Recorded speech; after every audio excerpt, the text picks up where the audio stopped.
আসসালামু আলাইকুম, সবাইকে নতুন বছরের শুভেচ্ছা। তো আজকে আমরা কথা বলবো কম্পিউটার ভিশন নিয়ে।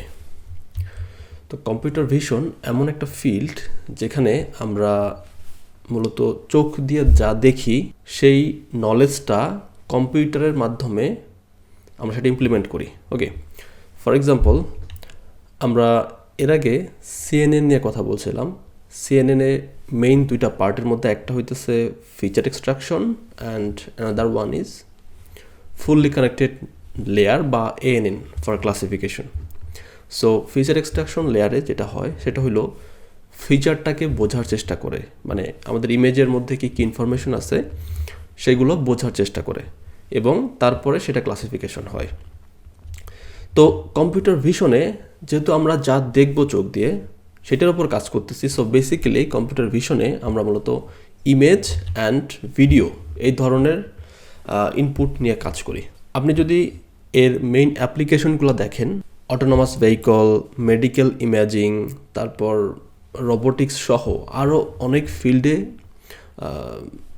এর ইউজ আছে। ওকে, বিশেষ করে মেডিকেল ফিল্ডে প্রচুর কাজ হয়। সো আমরা এটা নিয়ে একটু কথা বলার চেষ্টা করবো আজকে।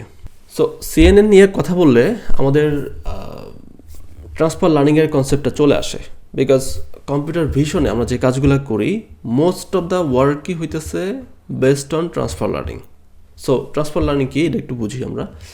তো ট্রান্সফার লার্নিং হইতেছে এমন একটা টেকনিক যে টেকনিকের মাধ্যমে আমরা অলরেডি প্রিটেইন মডেলকে ট্রেন করে রাখছি, সেই নলেজটা আমরা ইউজ করতেছি আমাদের ডাটা সেটের ওপর।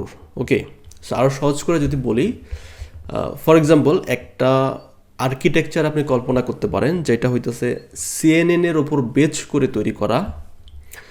For example ResNet. তো রেসনেট একটা প্রিটেইন মডেলও অ্যাভেলেবল। সো এর একটা আর্কিটেকচার আছে অফকোর্স, এবং এই আর্কিটেকচারের অ্যাগেনিস্টে ফর এক্সাম্পল 1 মিলিয়ন ইমেজ দিয়ে একটা মডেল ট্রেন করা আছে, যে মডেলটা হয়তো কেরাসে অ্যাভেলেবল বা আরও অন্য অন্য প্ল্যাটফর্মও থাকতে পারে। ট্রান্সফার লার্নিংটা এখানে কীভাবে ইউজ হয় এখন দেখেন।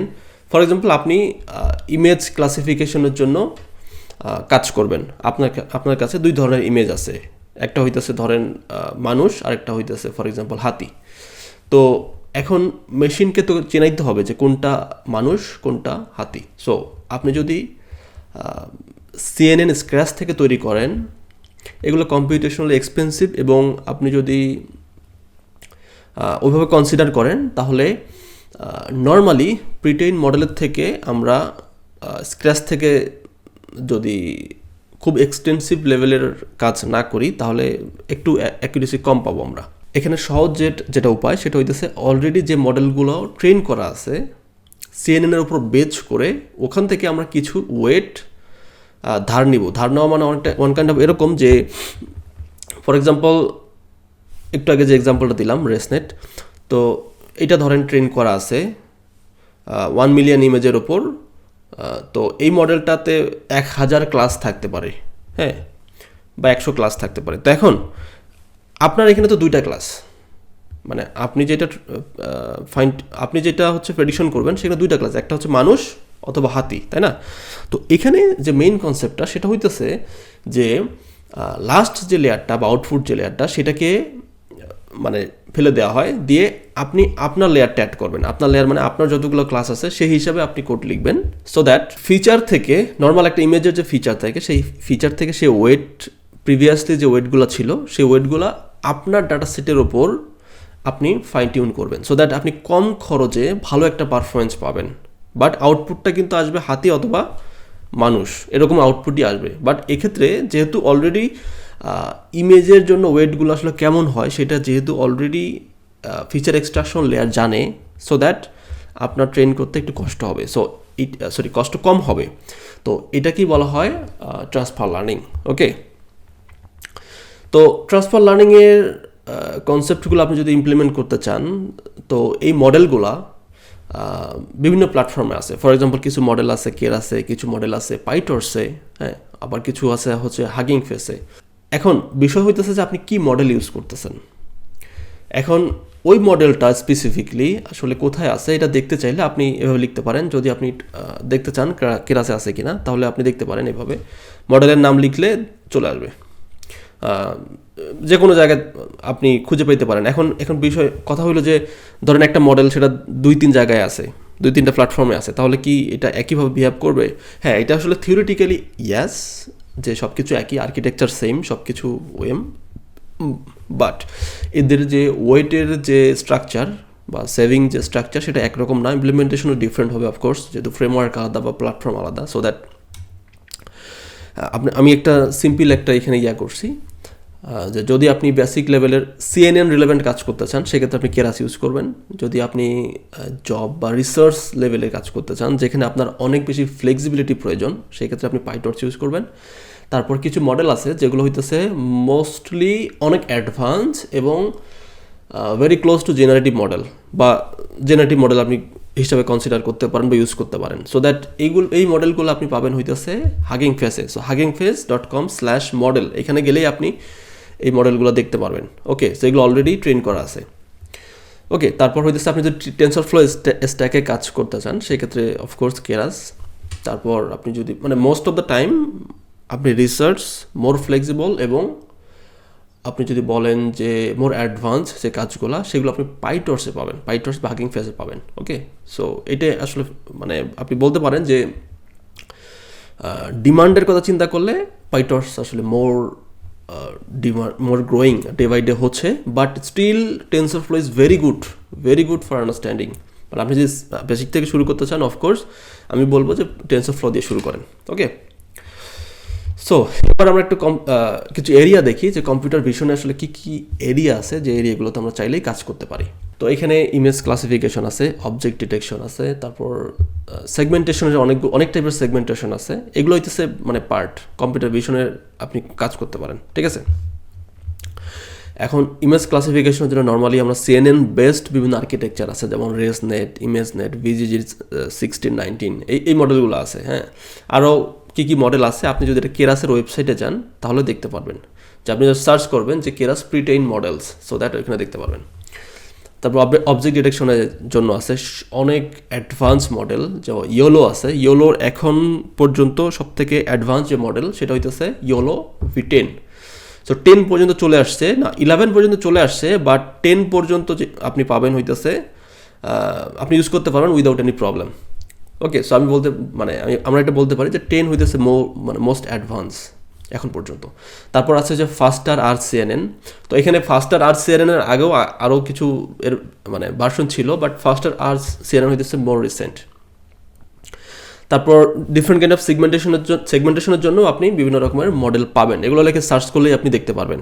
ওকে, তারপর আপনি যদি ইমেজ জেনারেশনের কথা চিন্তা করেন সেক্ষেত্রে আপনি জ্ঞান আছে যেখানে আপনার মডেল মূলত জেনারেট করে ফর এক্সাম্পল ইমেজ, যেখানে একটা ইমেজ রিয়েল নাকি ফেক ওরাই আসলে করে, ওরাই ডিসাইড করে যে এটা কি একটা ফেক ইমেজ জেনারেট করার পর মডেলই ক্লাসিফাই করে যে এটা কি ফেক নাকি রিয়েল, এর প্রবাবিলিটি কত। সো এভাবে ফেক রিয়েল খেলাধুলা হয়। ওকে, সো এভাবে মূলত GAN কাজ করে। তারপর ভেরিয়েশনাল অটো এনকোডার আছে, এগুলো সবই আসলে জেনারেটিভ রিলেভেন্ট আর কি কাজ for vision relevant task, image নিয়ে যদি আপনি কাজ করতে চান। ঠিক আছে, তারপর ইমেজ রিকনস্ট্রাকশন, এটা আরেকটা ভালো একটা ফিল্ড। ওকে, তো এই ফিল্ডগুলো নিয়ে আপনি কাজ করতে পারেন। আপনি প্রত্যেকটা ফিল্ড নিয়ে যদি আপনি গুগলে সার্চ করেন তাহলে দেখতে পারবেন ফুল ডিটেলস। তারপর এটা ছাড়াও আরও অনেক ফিল্ড আছে, যেমন 3D কম্পিউটার ভিশন আছে, অ্যাকশন রিকগনিশন আছে, ভিজুয়াল ট্র্যাকিং আছে।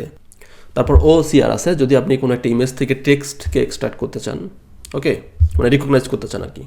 সো এগুলো গেল আসলে ভিশন রিলেভেন্ট কথাবার্তা। এখন আরেকটা ইম্পর্টেন্ট টপিক নিয়ে কথা বলবো, যেটাও আসলে relevant two vision but most important, যেহেতু সেই টপিকটা আসলে based on transformer, so that আমি ট্রান্সফর্মার নিয়ে একটু কথা বলি। সো ট্রান্সফর্মার হইতেছে একটা আর্কিটেকচার, ডিপ লার্নিং আর্কিটেকচার, যেটা মূলত 2000 কত সালের দিকে, আমি ঠিক সময়টা ভুলে গেছি, বাট এত কাছেও না, বেশ আগে, বেশ পুরানা। গুগল আসলে ইন্ট্রোডিউস করছে এই আর্কিটেকচারটা, যেখানে এনকোডার প্লাস ডিকোডার বোথ আছে। আপনি দেখতেছেন যে মাল্টি হেড অ্যাটেনশন এনকোডারের কাজ হইতেছে ইনপুট সে আন্ডারস্ট্যান্ডিং করে, এবং ডিকোডারের কাজ হইতেছে সে আউটপুট জেনারেট করে, ওকে, যে must multi head attention. So এটা হচ্ছে ডিকোডার। সো এখানে এনকোডার ডিকোডার বোথ আছে, বাট আমরা রিসেন্টলি যে মডেলগুলো দেখতেছি জেনারেটিভ মডেলগুলো আসলে বেসড অন ট্রান্সফর্মার, বাট এখানে জিপিটির কথা যদি বলি তাহলে ওরা শুধু ডিকোডার ইউজ করে, এনকোডারের দরকার নাই, বিকজ প্রিভিয়াস ইনপুটের উপর বেস করে সে আউটপুট জেনারেট করে, ওকে। সো সেক্ষেত্রে শুধুমাত্র ডিকোডারের প্রয়োজন হয়, but still it is based on transformer. So transformer হইতেছে এমন একটা আর্কিটেকচার যেটা মূলত আমাদের এআই এর জগৎটাকে পুরো চেঞ্জ করে দিছে, পুরো উল্টাপাল্টা করে দিছে, ঠিক আছে। মানে আপনি যদি মানে মডার্ন এআই নিয়ে কথা বলেন তাহলে আপনি ট্রান্সফর্মারকে ইগনোর করতে পারবেন না। ট্রান্সফর্মার আসলে এতটাই গুরুত্বপূর্ণ একটা ফিল্ড, ওকে। সো ট্রান্সফর্মার নিয়ে যদি আরও ডিটেলসে জানতে চান তাহলে আপনারা একটা পেপার পড়তে পারেন। সেই পেপারটার নাম হইতেছে attention is all you need. এটা লেখা আপনি গুগলে সার্চ করলেই আপনি এটার পিডিএফ পেয়ে যাবেন, ঠিক আছে।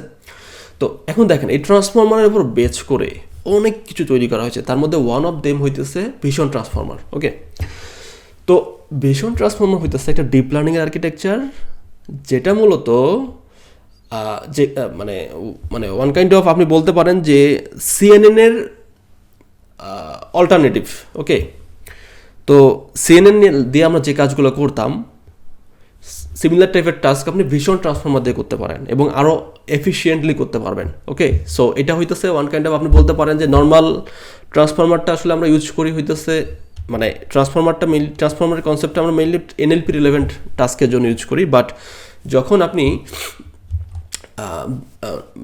সেম কনসেপ্টটাকে আপনি কম্পিউটার ভিশনের ক্ষেত্রে চিন্তা করতেছেন, সেই ক্ষেত্রে ওর অল্টারনেটিভটা হইতে পারে হচ্ছে ভিশন ট্রান্সফর্মার। বাট আপনি এটাও বলতে পারবেন না যে সিএনএন কি তাহলে মানে এখন কি ডেড হয়ে যাইতেছে বা ভিশন ট্রান্সফর্মার কি সিএনএনকে রিপ্লেস করে ফেলতেছে। বিষয়টা আসলে এরকম না, বিকজ দুইটার পার্সপেক্টিভ লিটল বিট ডিফারেন্ট।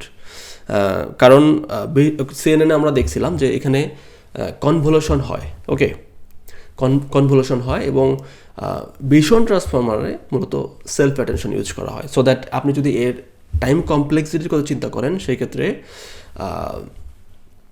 সিএনএনের যে টাইম কমপ্লেক্সিটি এটা হইতেছে লাইক অর্ডার অফ এন এটা, ওকে। আর এটা আর সেলফ অ্যাটেনশন থাকার কারণে ভিআইটি হইতেছে N square, okay. So that বুঝতেই পারতেছেন যে টাইম কমপ্লেক্সিটি অনেক বেশি, ঠিক আছে। কারণ আপনারা যদি এটা নিয়ে আরও একটু ডিটেলস মানে পড়াশোনা করতে চান তাহলে আপনারা গুগলে সার্চ করতে পারেন যে what is the difference between big O n or big O n square. So তাহলে বুঝতে পারবেন যে কীভাবে আসলে ইনপুটের সাথে গ্র্যাজুয়ালি আপনার টাইম কমপ্লেক্সিটিটা বাড়তে থাকে এন স্কোয়ারের জন্য। আর এখানে মোস্ট ইম্পর্টেন্ট থিং হইতেছে ভিশন ট্রান্সফর্মার রিলেভেন্ট কাজ করতে গেলে আপনার হিউজ অ্যামাউন্টের ডেটা লাগবে, বাট সিএনএন এই জায়গাটাতে খুবই লাইট ওয়েট। মানে আপনি খুব কম ইমেজ দিলেও সে খুব ভালোভাবে ট্রেন হইতে পারে এবং এডস ডিভাইসগুলোতে বিশেষ করে সিএনএন খুব ভালো পারফরমেন্স করতে পারে। তো আপনি যদি ভিশন ট্রান্সফর্মারকে ভালোভাবে এক্সপ্লোর করতে চান সেক্ষেত্রে আপনি হাকিং পেজে যেতে পারেন, hackingpage.com/model। ওইখানে লিখে আপনি ভিআইটি লিখে সার্চ করলেই আপনি দেখতে পারবেন। এই রিলেভেন্ট যদি আপনার কোনো প্রশ্ন থাকে আপনি জানাতে পারেন আমাকে, আমি চেষ্টা করবো উত্তর দেওয়ার জন্য। আসসালামু আলাইকুম।